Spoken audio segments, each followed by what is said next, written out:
In this episode, we're going to look at Harriet Tubman's life in freedom and why she decided to put it all on the line.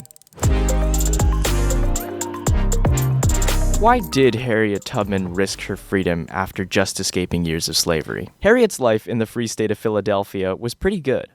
For the first time, she actually got to keep the money that she earned. She got to buy her own food, clothes, shoes, and eventually her own home. Plus, she now had enough time to learn how to read. If ever she needed medical attention, there were plenty of doctors available. And she now lived in a city where people could help her without getting in trouble with her master. Most importantly, she now had her freedom. But there was still one thing missing in this heavenly picture: her family. How could Harriet enjoy her new freedom while her parents and 8 siblings were still in chains? She knew they were too afraid to run on their own. She would never see them again, unless she went back for them. Could she go back?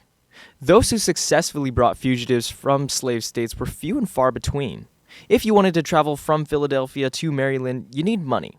Unless you want to walk 100 miles. But even then, you still need food, clothes, and shelter for the journey. If Harriet left now, it would mean delaying her reading lessons.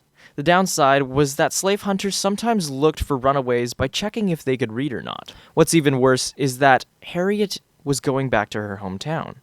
People were bound to recognize her. Going back across that state line meant that Harriet would be on the run again.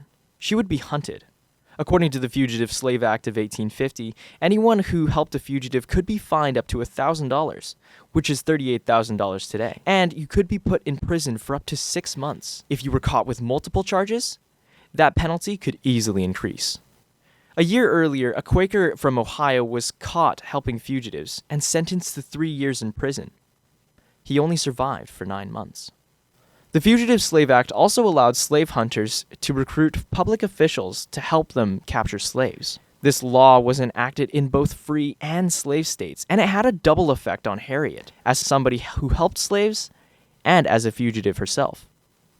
One of Harriet's biggest challenges was her health. She often had cataleptic seizures and headaches. More on that in our last video. Passing out during a water crossing would be pretty inconvenient. So what did Harriet decide to do? I was free, but there was no one to welcome me to the land of freedom. I was a stranger in a strange land, and my home, after all, was down in the old cabin quarter, with the old folks and my brothers and sisters. But to this solemn resolution I came. I was free, and they should be free also. I would make a home for them in the north, and the Lord helping me, I would bring them all there. Even with all these challenges, Harriet Tubman packed up her bags and headed home to rescue her family. Don't forget to like, comment, and subscribe, and we will see you next time.